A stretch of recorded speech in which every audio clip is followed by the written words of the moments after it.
Solía pensar que lo más cruel era que un extraño te menospreciara. Resulta que hay algo mucho más cruel: que tu propio hijo te vea como un trasto inútil y aún así tener que sentarte a su mesa y cocinar para él, cada día. Me llamo Leonor Martín. Tengo 69 años. Aquella mañana estaba en la cocina doblando servilletas. La puerta estaba entreabierta y el aire acondicionado me soplaba en la nuca. Las galletas de mantequilla acababan de salir del horno y su aroma todavía impregnaba las mangas de mi blusa.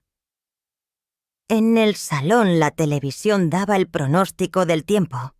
No lo oía bien, pero sí oí con total claridad algo que nunca debería haber escuchado. «Tenemos que hacer algo», dijo Gonzalo, mi hijo, en voz baja pero lo suficientemente clara. «Mamá no puede seguir viviendo aquí. No paga alquiler, no ayuda en nada, solo existe. Es un peso muerto». La servilleta que tenía en las manos se me cayó al suelo. No me agaché a recogerla. Me quedé quieta. Sentí como si alguien me estrujara el corazón. He oído muchas palabras duras en mi vida, pero esa era la primera vez. Y quizás la gota que colmó el vaso. Me llamo Leonor Martín. Tengo 69 años. Fui costurera en la tienda Arreglos y Costura, en un pequeño barrio al norte de Málaga. Enviudé a los 51. Crié a mis 2 hijos yo sola. Ni un solo día pedí ayudas. Ni una sola queja. Viví como tantas otras madres españolas en silencio, con diligencia, con sacrificio, pensando que si hacía lo suficiente, me querrían. Vendí la casa en la que había vivido casi 30 años, saqué mis ahorros de la jubilación y se los di a Gonzalo para que él y su mujer Nadia compraran esta casa de 3 habitaciones. No pedí que mi nombre figurara en la escritura. Solo dije una cosa: mientras vosotros estéis bien, yo estoy bien. Ahora vivo en la habitación de invitados junto al garaje. Sin ventanas. Una cama individual, un armario de tela y una bombilla amarillenta que cuelga del techo.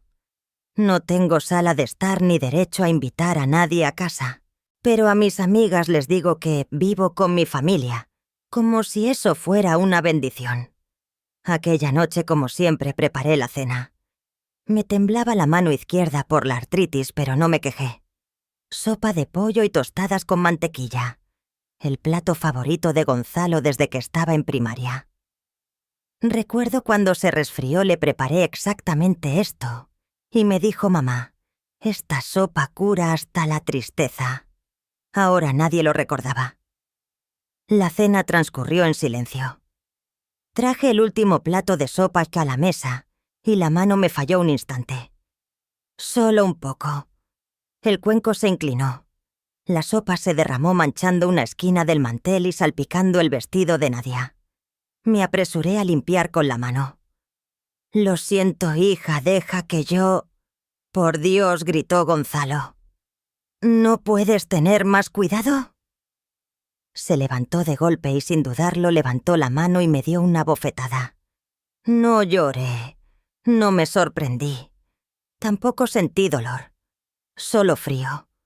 Un frío que me recorrió la espalda. No venía de la bofetada, sino del silencio que la rodeó. Nadie apartó la vista. Lidia, mi nieta, rompió a llorar y salió corriendo de la mesa. Me sequé la mejilla con la manga de la blusa. Volví a sentarme, cogí un trozo de pan frío y lo mastiqué lentamente. Nadie dijo nada. Nadie se disculpó. Nadie me preguntó si estaba bien. Y en ese instante, lo supe, existo en esta casa, pero ya no habito en el corazón de nadie. Después de la bofetada me quedé sentada inmóvil. No miraba a Gonzalo, pero oía su respiración rápida y pesada. Un silencio denso se apoderó de la cocina, roto únicamente por el sonido del televisor, que seguía emitiendo el boletín de tráfico desde el salón. Nadia seguía allí con las manos sobre la mesa, sin mirarme a mí ni a Gonzalo. Se limitaba a deslizar el dedo por la pantalla de su móvil como si no hubiera pasado nada. Entonces, la puerta principal se abrió. Se oyó el leve arrastrar de unos zapatos sobre el parqué. Me giré y en el umbral vi a Aurelia, mi hija pequeña. Estaba allí de pie con una maleta en la mano, el pelo revuelto, los ojos hinchados y el vestido tan arrugado como si acabara de salir de una tormenta sin tiempo para peinarse. La última vez que la vi fue hace más de un año, con esa misma cara de agotamiento, llorando desconsoladamente por teléfono, por un matrimonio que intentaba salvar, mientras se desmoronaba. Habíamos quedado, pero luego desapareció.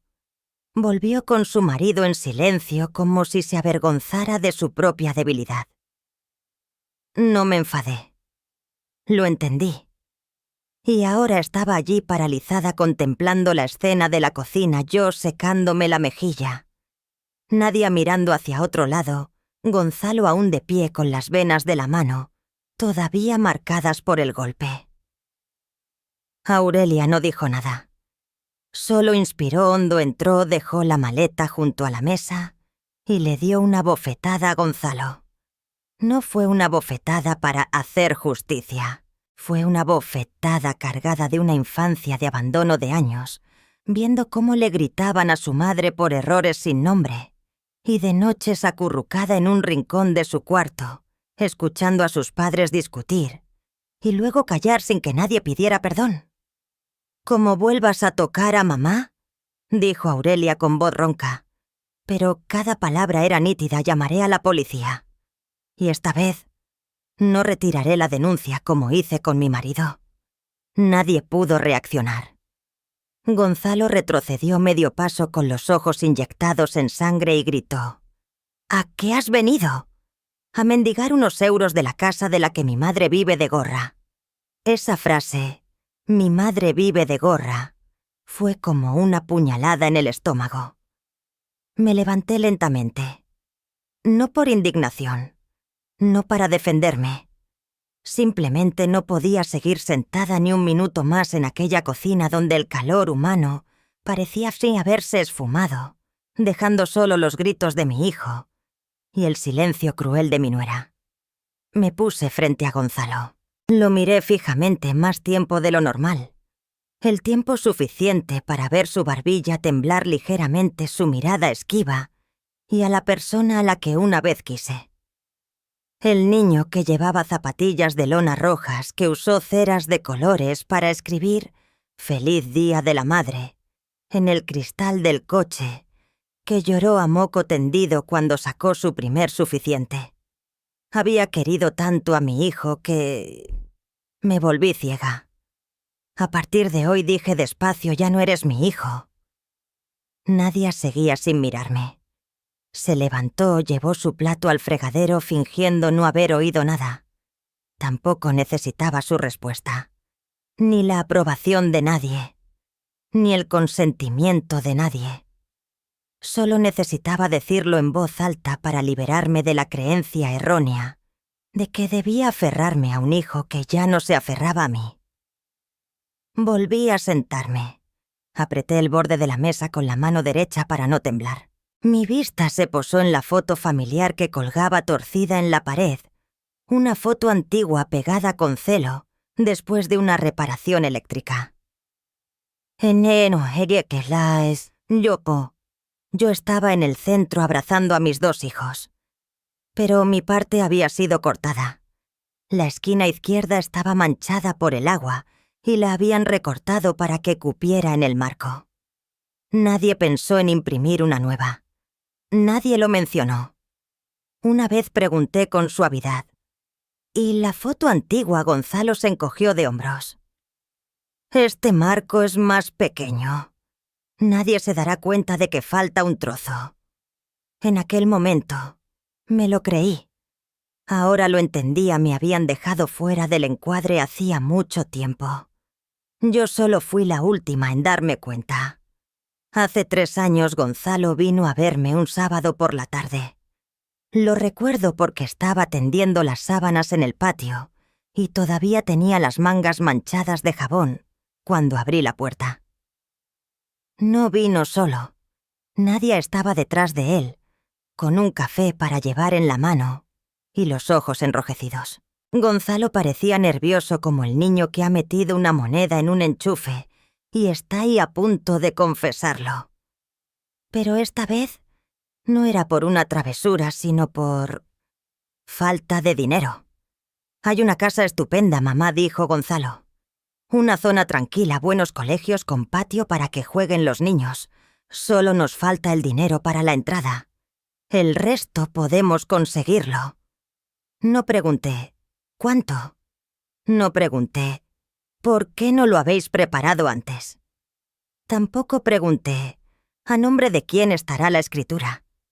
Solo miré a Gonzalo, luego a Nadia secándose las lágrimas, y dije como si fuera lo más obvio del mundo. Yo lo tengo. Dejad que me ocupe. Vendí la pequeña casa donde mi marido y yo habíamos vivido más de 30 años. La casa con la despensa que yo misma había pintado 3 veces. La casa donde mi marido había montado cada estantería del garaje, donde Gonzalo se sentaba a comerse un donut en el escalón del porche, cada mañana de verano. La vendí. Le transferí a Gonzalo 100. De 1000 euros todos mis ahorros del plan de pensiones y del seguro de vida de mi marido. Y le dije una frase. No necesito estar en la escritura. No quiero que os sintáis atados. Gonzalo me apretó la mano. Nunca lo olvidaremos. Ahora que lo pienso, no estoy segura de cuánto tiempo lo recordó. Mi habitación en su nueva casa era un pequeño cuarto, detrás de la escalera pegado al garaje, con un aislamiento acústico deficiente y una ventana falsa con un vinilo de un paisaje. Llamarlo habitación de invitados era un exceso. Trastero con cama sería más preciso. Mi armario era de plástico y el cajón de abajo se atascaba siempre. Guardaba algunos libros viejos, mi pequeña máquina de coser y el reloj de mi marido que ya no tenía pila. Por la noche oía ratones. No se lo conté a Gonzalo. Solo puse más trampas y coloqué periódicos bajo la cama. No dormía mucho.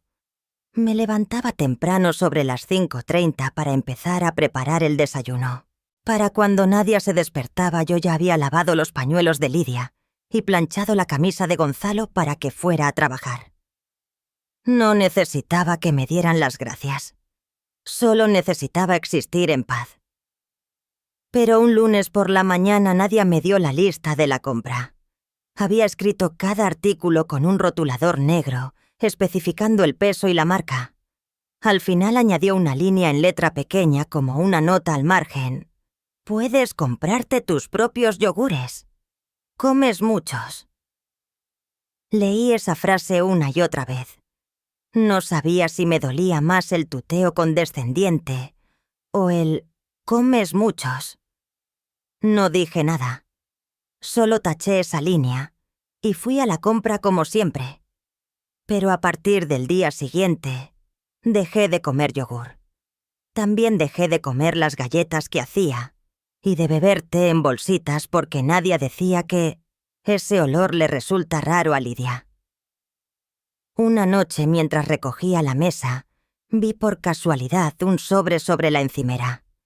Tenía impreso en letras rojas: último aviso. Una notificación del banco. No lo leí entero.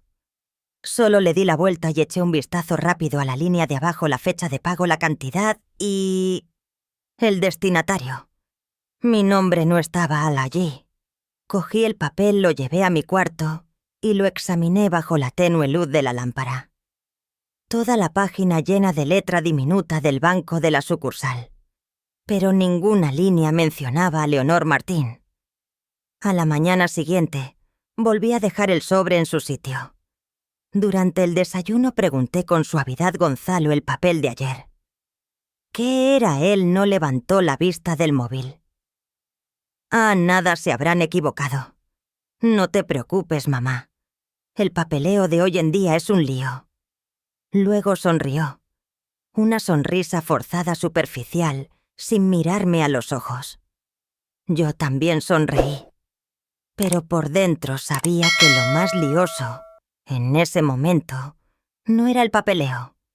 Era la relación entre una madre y un hijo tan enredada como un montón de facturas que nadie quería explicar. Y yo, que una vez reuní hasta el último céntimo para que Gonzalo fuera a la universidad ahora, era solo un nombre que no aparecía en la escritura.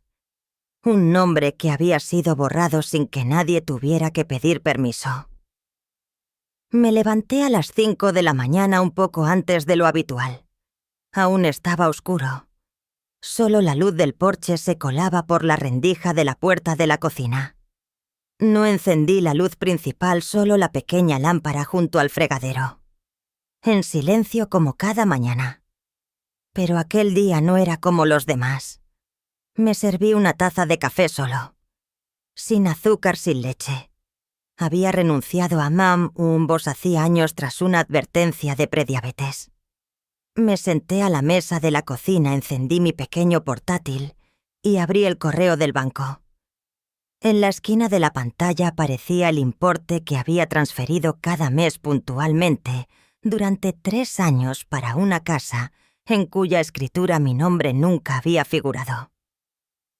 Marqué el número. Al otro lado una voz joven, algo adormilada pero educada, me atendió. Verificó mi nombre, número de cuenta, fecha de nacimiento. Luego repasó las transacciones. «Sí. Déjeme confirmar», dijo dubitativa. «Señora Leonor Martín, usted sigue pagando más de la mitad de la hipoteca cada mes, incluyendo un pago extraordinario el pasado diciembre». «Correcto», respondí. «Pero según la documentación legal, usted no es copropietaria de la vivienda, ¿no? ¿Desea continuar con los pagos?». Miré la taza de café frío sobre la mesa. En mi mente se proyectó la imagen de mí misma cosiendo la camisa que Gonzalo había roto, la imagen de mí, limpiando la sopa del vestido de Nadia. La imagen de la servilleta que se me cayó el día que Gonzalo me llamó peso muerto. Respondí despacio con claridad. «Quiero cancelarlos a partir de hoy. También quiero que toda la correspondencia, facturas y responsabilidades financieras se redirijan a la persona cuyo nombre figura en la escritura. Se llama Gonzalo Martín. Es mi hijo». Hubo una pausa. Su voz fue más baja al confirmar la orden. «De acuerdo. Le enviaré una confirmación por escrito, hoy mismo. Por correo electrónico y postal». Le di las gracias y cerré el portátil. No lloré, no temblé, solo sentí ligereza. Al mediodía imprimí la carta de confirmación. Una hoja de papel con letras negras y nítidas y el sello del banco. La doblé por la mitad con el mismo cuidado con el que doblaba la ropa limpia y la metí en un sobre de color crema. Adjunté la última factura, la del mes anterior, que había pagado íntegramente. Una parte de mí quiso escribir algo en una nota como «La dote de tu madre se acaba aquí». Pero no lo hice. No era necesario. Lo entenderían a su manera. Esa tarde preparé lentejas estofadas, el plato que a Gonzalo le encantaba en primaria. También horneé una hogaza de pan tierno con mantequilla, espolvoreando un poco de romero por encima. La cocina olía de maravilla. Intenté reprimir la sensación familiar, evitar que mi mente volviera a los días en que Gonzalo se comía 3 platos y se tumbaba en el sofá diciendo que no podía más. Los recuerdos bonitos no deben servirse en una cena falsa. Puse la mesa con esmero. 3 juegos de vajilla, un mantel blanco que había lavado el día anterior. Serví agua y añadí unas rodajas de limón a la jarra. El sobre lo coloqué en el centro de la mesa, junto al salero. Gonzalo llegó primero. El mismo sonido familiar de la puerta al abrirse el paso apresurado, la mochila cayendo con un golpe sordo en una silla. No me miró, solo suspiró y fue a lavarse las manos. Nadia llegó después. Estaba hablando por teléfono con voz animada. Sí, en la zona este, cerca del supermercado del Corte Inglés. Creo que el precio todavía es bueno. Tiene 2 habitaciones, es muy luminoso. Me senté. Todos se unieron a la mesa. Gonzalo se sirvió lentejas. Nadia dejó el móvil, pero siguió deslizando el dedo por la pantalla. La cena transcurrió como de costumbre, es decir, en silencio. El sonido de las cucharas contra los platos, el tic-tac del reloj, el golpeteo de las uñas de Nadia sobre la mesa. Nadie preguntó qué había de comer. Nadie elogió las lentejas. No esperé más. Cogí el sobre y lo sostuve frente a mí. «Toma», dije con voz suave y firme. «Esta es la última vez que pago por esta casa». Gonzalo levantó la vista. Nadie frunció el ceño. Nadie cogió el sobre. Nadie lo abrió. Gonzalo apretó los labios mientras que Nadia apartó la cara. Volví a dejar el sobre en la mesa junto al salero. Sin más palabras. No hacían falta. En mi interior en ese momento no había rabia, sino la sensación de haber depositado por fin un peso enorme sobre la mesa, después de años cargando con él. Esta casa, esta deuda, este papel de madre abnegada e inagotable, había dejado de dar. El resto dependía de si ellos querían conservarlo o no. Me desperté a las 5:08 de la mañana sin necesidad de despertador. Mi cuerpo se había acostumbrado hacía mucho a no necesitar que nadie lo despertara. Afuera todavía estaba oscuro. Silencio. La casa aún dormía. Me levanté de la pequeña cama junto al garaje, la misma en la que cada noche oía el sigiloso corretear de los ratones dentro de las paredes. Me puse mi vieja Rebeca y entré en la cocina con mis zapatillas de estar por casa de felpa y con los talones gastados. Me preparé un café del barato que compraba en oferta, pero que olía bien si sabías pillarle el punto al agua hirviendo. Mientras la cafetera goteaba, limpié la encimera como cada día, hasta los rincones que nadie veía, con mis propias manos, de la misma manera que había mantenido la paz en esa casa durante 3 años, sin una queja. Sobre la encimera dejé la llave, la del llavero de plástico azul, con la palabra mamá, que Gonzalo me regaló para un día de la madre, cuando estaba en el instituto. No quería llevármela. Tampoco necesitaba conservarla. Simplemente la dejé allí junto a la taza de café humeante. Fui a mi cuarto y saqué la pequeña maleta de debajo de la cama. Dentro ya había guardado lo que necesitaba llevarme. Un viejo cuaderno de recetas de tapas de cuero marrón con la letra inclinada de mi madre, la que me enseñó a cocinar y también a vivir en silencio. Una foto de Gonzalo en 3º de primaria abrazando un perro de peluche amarillo, sonriendo sin dientes con una alegría pura. La tuve enmarcada en mi mesa de trabajo en la sastrería, presumiendo de hijo, con mis clientas. Un talón de mi pensión que aún no había cobrado como un regalo para mi nuevo viaje.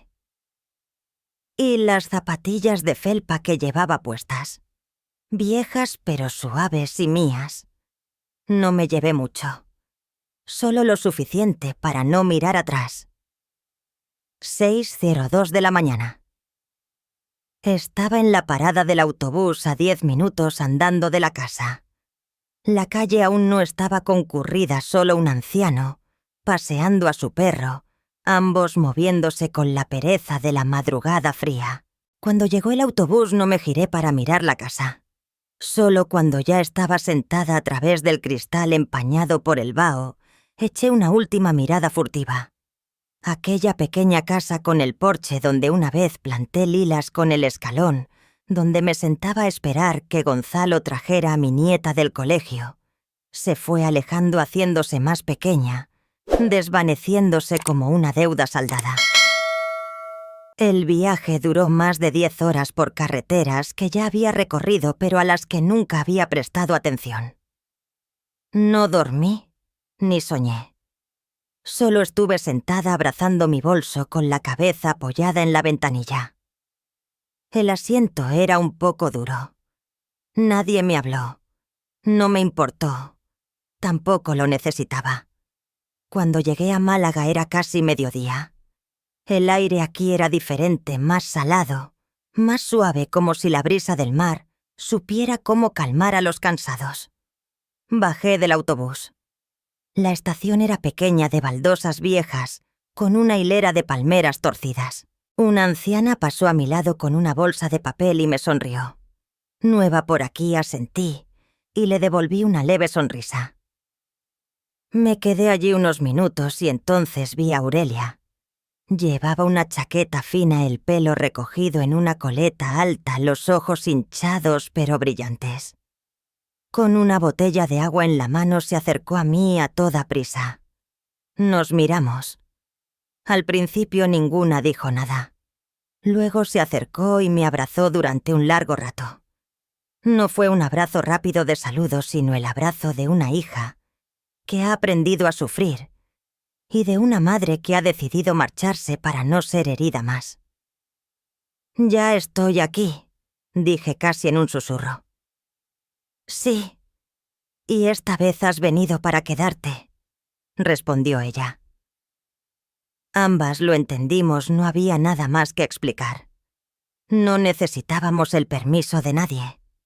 Ya no tenía un hogar al que volver, pero estaba caminando hacia mí misma. Y por primera vez en muchos años sentí que no tenía que disculparme por elegir vivir para mí. Nadie iría de vacaciones a aquel barrio. La escalera de madera crujía, las ventanas tenían cinta adhesiva en las grietas y el aire acondicionado sonaba como una persona con disnea. Pero estaba limpio. Era tranquilo. Nadie gritaba. Nadie golpeaba la mesa. Nadie exigía facturas ni fiscalizaba el sonido de mis pasos. Vivíamos con sencillez. Arroz blanco, pescado frito y un cuenco de alioli que me traje de mi antigua casa. La cocina era tan pequeña que si 2 personas estaban dentro a la vez, no se podía abrir la nevera, pero me sentía más cómoda que en cualquier cocina espaciosa en la que hubiera estado. Hice una cama improvisada con un edredón viejo. Aurelia dormía en el colchón. Solía volver tarde de su turno en el supermercado cercano. Yo la esperaba despierta no por preocupación, sino porque encontraba la paz en la quietud de la noche, cuando no había voces altas ni nadie exigiéndome nada. Una noche lloviznaba. La brisa marina se colaba por la rendija de la ventana trayendo un olor a sal y a tierra húmeda. Estaba cosiendo una camisa de Aurelia. Se le había caído un botón. Una de esas camisas blancas de cuello cerrado que usaba para trabajar aunque le quedaba estrecha de hombros. Le había enseñado a coser, pero nunca se le dieron bien las agujas. Ella era de lógica, de análisis de trabajo rápido, pero hay cosas tan suaves como un hilo que no se pueden dominar con la razón. Aurelia estaba sentada junto a la ventana. No me miraba. Habló como si exhalara un suspiro. Él solía llamarme basura. Dejé de coser. La aguja quedó suspendida en el aire, pero no me giré.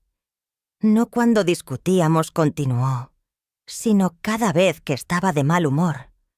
Cuando se me olvidaba sacar la basura, cuando llegaba tarde, cuando me reía demasiado alto. Cuando me reía... «¿Te lo puedes creer, mamá?», no respondí. Volví a enhebrar la aguja y seguí cosiendo el botón, como si el movimiento de mis manos pudiera evitar que todo se rompiera del todo. Aurelia guardó silencio un momento. Luego siguió, esta vez más despacio, como si cada palabra fuera una piedra que se sacaba del estómago. «Una vez Me hizo arrodillarme en el baño. Porque vine a verte sin pedirle permiso. ¿Recuerdas ese día, mamá, hiciste pollo al ajillo? Solo pasé a comer un poco y me fui enseguida. No me quedé mucho. Pero al llegar a casa me miró como si yo fuera algo sucio. Y me hizo arrodillarme. En el baño. 10 minutos. Sin decir nada. Dejé la camisa sobre la mesa. Me levanté, cogí un pañuelo de papel del fregadero y me acerqué a ella. No le pregunté, ¿por qué no me lo contaste antes? No le pregunté, ¿te defendiste? No le pregunté nada, porque sabía que esas preguntas no ayudarían en ese momento. Solo le di el pañuelo y le dije, «Tú no eres basura. Te enseñé a separar la basura cuando tenías 5 años. Y nunca me he equivocado de contenedor». Aurelia soltó una risa ahogada, un sonido roto casi inaudible. Luego apoyó la cabeza en mi hombro. No lloró a gritos. No tembló. Simplemente se quedó en silencio como una niña que ha aguantado demasiado tiempo y por fin alguien la toca sin hacerle daño. Le acaricié el pelo con un ritmo lento y constante. Igual que cuando era pequeña y tenía fiebre alta y yo me quedaba despierta toda la noche, velándola sin apartar la mano de su frente. No dijimos nada más esa noche. Yo me senté en una silla y ella se tumbó en el sofá, abrazando un cojín viejo. El viento seguía colándose por la ventana, pero esta vez no sentí frío. Al día siguiente fuimos juntas a la compra. No para derrochar, sino para empezar a crear una rutina, hacer la lista, planificar las comidas, comparar precios. Aurelia apuntaba cada cosa con cuidado en un papel. Yo me quedaba a su lado en silencio dejándola tomar el control. No me ofrecía hoy hacerlo por ella. No cociné en su lugar. Pero siempre estuve allí para que si me necesitaba solo tuviera que girarse para encontrarme. Noé no había visto las pequeñas señales cuando vivía en su matrimonio controlador. Creía que estaba bien. Ella sonreía delante de mí. Me contaba que su marido era muy detallista, pero la quería mucho. Resultó que eran capas finas de maquillaje que una simple llovizna podía arrastrar. Este piso era estrecho, viejo y humilde, pero fue el primer lugar donde las dos empezamos a redibujar el mapa de nuestras vidas, no con líneas de tiza o ladrillos rojos, sino con la pequeña fe de que podíamos empezar de nuevo. Ninguna de las dos necesitaba ser fuerte. Solo necesitábamos no derrumbarnos solas. Una semana después de mudarme a Málaga, cuando la nueva rutina apenas empezaba que al asentarse, llegó la carta. Estaba en el viejo buzón del porche, entre un montón de publicidad y un catálogo de hornos. El sobre era de color crema con una caligrafía familiar escrita en tinta azul, ligeramente inclinada hacia la izquierda. Reconocí al instante la letra de Gonzalo. Con esa misma letra me escribía las postales de Navidad y dejaba notas en la nevera. «Mamá, guárdame un trozo de bizcocho». De pie frente al fregadero abrí el sobre con cuidado con un abrecartas. Sin prisa. No creía que ya nada pudiera sorprenderme, pero resulta que sí todavía podía sorprenderme. No por el contenido, sino por la frialdad cuidadosamente envuelta en un manto de arrepentimiento. La primera página era una carta manuscrita. Un párrafo corto que empezaba con palabras que pretendían ser de contrición. «Te echo de menos, mamá. La casa se siente vacía desde que te fuiste. Todo es un caos. Me equivoqué». Me detuve en esa frase. No sentí alegría ni emoción. Sentí acidez.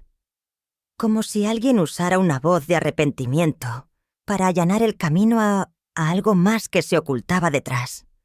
Pasé a la segunda página. Era un documento mecanografiado con el título en negrita: Confirmación financiera familiar. Leí cada línea, sin saltarme una palabra, sin dejar que la emoción nublara la razón. La confirmación me pedía que firmara para reconocer que el dinero que le había dado a Gonzalo, los 100.000 euros de la entrada de la casa, más los pagos de la hipoteca durante 3 años, había sido una donación no vinculante, pero que podría ser reclamada en caso de disputas sucesorias. Venía acompañado del consejo de su representante legal de que firmara para evitar conflictos innecesarios entre miembros de la familia. Dejé el papel sobre la mesa. Me preparé un té negro sin azúcar. Al dejar la taza puse la carta debajo, como si fuera un posavasos para no manchar la madera. Me tomé el té como cada mañana. Desde el porche llegaba el pitido intermitente del camión de la basura. El olor a salitre entraba suavemente por la ventana entreabierta. Cuando terminé, cogí el móvil y llamé a Aurelia. «¿Puedes imprimirme un modelo de poder notarial, hija?», le pregunté con una voz tan ligera como el viento. «Y enviárselo a la abogada Elena. Quiero que se encargue ella de esto». Aurelia no preguntó. «¿Qué pasa, mamá?». Sabía que yo no hablaba de papeles a menos que fuera necesario. Solo respondió concisa: «Claro. Deja la carta en la mesa, lo imprimo y lo envío ahora mismo». Asentí. Luego cogí un trozo de papel, escribí una línea con mi propia caligrafía regular y la metí entre la carta y la confirmación. «Una vez me llamaste peso muerto. ¿Cómo puedo ser tan ligera como para que quisieras quitarme de en medio tan rápido?». Doblé la carta y la metí en un sobre nuevo. Sin rabia, sin dolor, solo con claridad. Crié a Gonzalo con mis propias manos. Hice turnos de noche para pagarle la universidad. Me corté el pelo yo misma porque no tenía dinero para ir a la peluquería. Pero esas mismas manos hoy firmarían un poder notarial para devolverle lo que él intentaba arrebatarme con artimañas legales. Porque había aprendido una cosa: el amor no es una atadura. Pero eso no significa permitir que te traten como si fueras una deuda que hay que cancelar con una firma. Aquella mañana el cielo estaba nublado. Estaba preparando té en la cocina cuando oí a Aurelia llamarme desde el salón con voz apremiante. «Mamá, ven a ver esto». Dejé la taza caliente sobre la mesa. Me sequé las manos en el delantal y salí. Aurelia estaba sentada en el sofá con el móvil en la mano y una expresión entre atónita e indignada. Antes de que pudiera preguntar, me enseñó la pantalla. Hay un vídeo que se ha hecho viral. Es Gonzalo. Miré la pantalla. Un clip de menos de 1 minuto. La imagen temblaba un poco, probablemente grabada a escondidas desde una ventana o la valla de un vecino. Reconocí la escena al instante. La cocina de Gonzalo, la vieja mesa de madera, que yo limpiaba cada mañana, el suelo de baldosas marrones, que fregaba de rodillas. En el vídeo Gonzalo estaba de pie, en medio de la cocina, señalando al suelo con la voz casi en un grito. «Es una inútil, un parásito durante 3 años. Mi madre no existe desde que murió mi padre». Me quedé helada. En el clip yo estaba de espaldas a Gonzalo fregando el suelo. Mi espalda estaba más encorvada de lo que pensaba. Mi ropa arrugada. Mi pelo cano recogido en un moño. No miraba a la cámara, pero lo supe. Alguien me había grabado no solo con una imagen, sino con algo que no se puede borrar: mi silencio. Aurelia apagó el vídeo, pero las notificaciones de mensajes no dejaban de sonar en su teléfono. El clip se había compartido cientos de veces. Una cuenta de una mujer de mediana edad, con muchos seguidores, lo había republicado con el título la madre expulsada de la casa que pagó y que dio una lección de dignidad a todo un país. Me senté en una silla en silencio. El té se había enfriado. Aurelia me miró como esperando que me enfadara, que llorara o que estallara de rabia. Pero yo solo solté un suspiro y dije como hablándome a mí misma: esto es lo que él creía que podía ocultar. Pero la verdad siempre encuentra su camino. No sentí regocijo. Tampoco sentí ya dolor. Sentí justicia. Como si alguien ahí fuera por fin viera la parte de mi vida que había vivido en la sombra. No necesitaba que nadie me defendiera. Pero saber que alguien lo veía, que alguien se ponía del lado de la verdad, era una sensación indescriptible. No leí todos los comentarios, pero Aurelia me leyó algunos. La llama inútil mientras ella está fregando el suelo. Yo también he visto a mi madre pasar por esto. Esta historia me resulta terriblemente familiar. Espero que esté bien. Espero que sepa que se merece mucho más. Saqué un trozo de papel y escribí unas líneas en mi viejo cuaderno. No para publicarlas, solo para recordar: no necesitas que el mundo entero te crea. Con que una sola persona vea la verdad es suficiente. Esa tarde paseé por la orilla del mar cerca de casa. Las olas estaban tranquilas.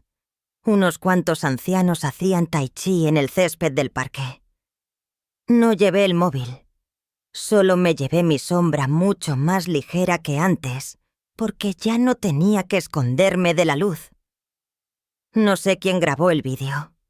No sé por qué lo compartió. Pero sé una cosa con certeza. Nada permanece oculto para siempre cuando una persona aprende a levantarse. Y yo, la madre a la que llamaron inútil, estaba dando mis primeros pasos sobre una arena que yo misma había elegido, que nadie me había concedido. Seguía aquí, y por primera vez en mi vida otros me veían. No como una sombra en una cocina, sino como una persona, una madre, una mujer, un ser vivo. Esa tarde sonó mi teléfono. Era Elena, la abogada de Aurelia. Su voz siempre era pausada y cuidadosa, como si cada información tuviera que ser envuelta en terciopelo para no herir a quien la recibía. Leonor dijo: «Elena, he revisado la documentación de la propiedad de Gonzalo. Estaba pelando patatas en la cocina. Me detuve.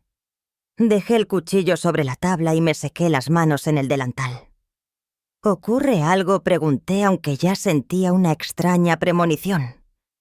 «Parece que antes de que usted dejara de hacer los pagos, Gonzalo ya había transferido la totalidad de la propiedad a su nombre, sin cotitularidad con Nadia, sin su nombre, sin ninguna cláusula de reserva. Es un bien privativo suyo al 100%. No respondí de inmediato. En mi mente apareció la imagen de la escritura que nunca me dejaron ver. El papel donde yo creía que habría un pequeño espacio para mi nombre. No porque necesitara poder, sino porque una vez creí que eso demostraba respeto. «¿Y Nadia?», pregunté tras unos segundos de silencio. «Se ha marchado. Llevan varias semanas separados». Asentí como si Elena pudiera verme a través del teléfono.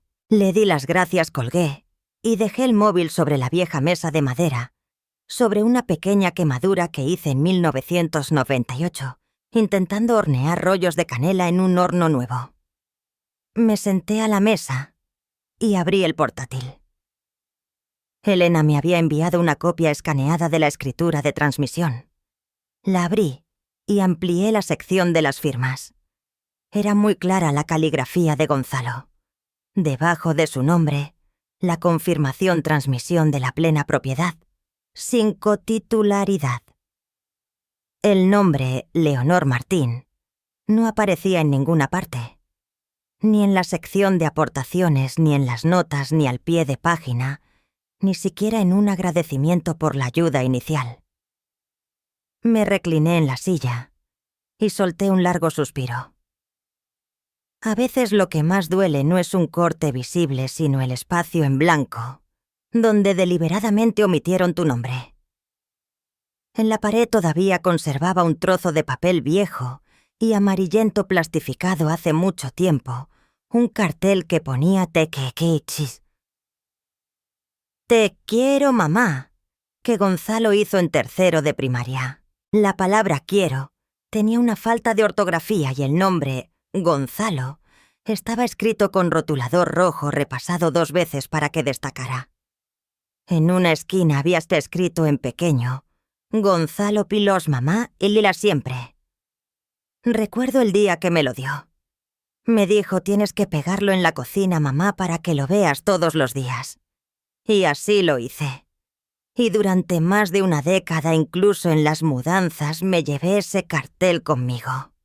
Ahora el nombre que una vez estuvo junto al mío, en aquel cartel de primaria, me había borrado de un contrato con tinta negra con el beneplácito de la ley. No lloré, no me entristecí, solo sonreí, suavemente, como si acabara de darme cuenta de algo que siempre había estado claro, pero que yo me había empeñado en ignorar. Él necesitaba una casa, susurré para mis adentros. Yo solo necesitaba mi libertad. Es un trato justo. Me levanté y seguí pelando patatas. El cuchillo seguía afilado, mi mano firme. Esa noche para cenar preparé crema de maíz, el plato favorito de Aurelia, y uno que Gonzalo nunca había probado. Los papeles, la propiedad, las firmas. Todo era ahora de mi hijo. Pero mi nombre ya no estaba en esa casa, sino en los rincones de una cocina, donde podía ser yo misma, donde nadie usaba una firma para negar el valor de una madre. Pensé, quizás me echaron de una casa solo para que yo encontrara mi lugar, en mi propio corazón. Y puede que eso no fuera una pérdida, sino una liberación deliberada. Estaba doblando servilletas en el salón cuando entró Aurelia con un pequeño sobre amarillo en la mano, del tipo que usan los niños para enviar felicitaciones de cumpleaños hechas a mano. En la esquina izquierda, escrito a lápiz con letra torpe, ponía «Para la abuela». Reconocí la letra al instante.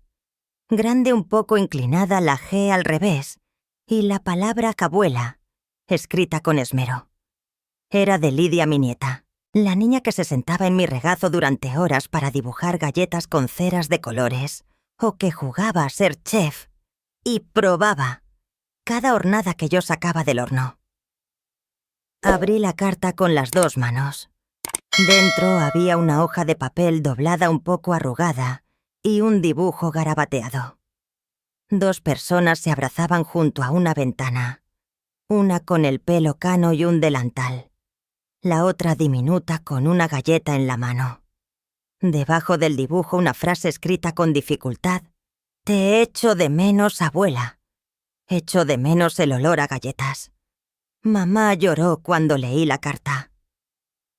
Me senté en el sofá acercándome el dibujo a los ojos. No lloré, pero el corazón se me detuvo un instante. No por tristeza, sino por algo que seguía vivo, algo que la frialdad de los adultos no había logrado apagar. Cogí papel y un bolígrafo de tinta negra y escribí una respuesta, despacio, palabra por palabra. Las galletas siguen subiendo, Lidia. Mi madre, tu bisabuela, me enseñó que la masa sube mejor con paciencia. Ya he plantado lavanda. Cada mañana salgo a regarla y repito tu nombre como una bonita costumbre. Tu madre dice que te gusta lamerte la mantequilla de los dedos. Todavía lo recuerdo. Pero ya no vivo en la casa de antes. Ahora estoy en mi propia casa. Aquí nadie grita. Nadie suspira si se me cae una cuchara. Nadie me llama peso muerto. Aquí vivo con mi propio aliento. Y las galletas siguen oliendo igual de bien. Metí la carta en un sobre junto a una pequeña flor de lavanda seca. Le pegué un sello y se la di a Aurelia para que la enviara. Ella no preguntó nada, solo sonrió. Esa noche sonó mi teléfono. Ya no conozco a nadie que use un teléfono fijo, así que al ver el prefijo de mi antigua ciudad, supe que era Gonzalo. Dudé, y luego descolgué. Su voz sonaba ronca, hablaba rápido, casi como si temiera que le colgara. Mamá, me han enviado la notificación de embargo. Yo me equivoqué. No sabía que llegaría a Kustia a esto. ¿Puedes ayudarnos? Solo esta vez. Me apoyé en el respaldo de la silla y cerré los ojos un segundo. No por rabia, por cansancio. Gonzalo, dije lentamente, el día que me dejaste vivir, como una sombra en esa casa, fue el día que tomaste tu decisión. Yo una vez llevé esa casa sobre mis hombros, con cada céntimo ahorrado, con cada comida, con cada noche en vela. Miré por la ventana. El viento traía el aroma de la lavanda a la pequeña cocina. Ahora solo me llevo a mí misma. Al otro lado de la línea hubo silencio. No oí llanto, ni súplicas, solo un suspiro muy leve. No esperé a que dijeran nada más. Colgué, con suavidad, sin remordimiento, sin júbilo. Me levanté y me serví una taza de té. Sobre la mesa, la servilleta que Lidia había bordado con una galleta seguía allí. Acaricié el borde de la tela. Era real, y era suficiente. Solía creer que vivir para los demás era la forma de mantenerlos a mi lado. Pero resulta que a veces, para conservarme a mí misma, tenía que aprender a soltar. Ya no tengo mi antigua casa, ni mi nombre en una escritura, ni me mencionan en las reuniones familiares. Pero tengo esta pequeña cocina. Tengo a Aurelia viviendo su verdad. Tengo el susurro de las hojas en el porche. Tengo un bizcocho haciéndose en el horno.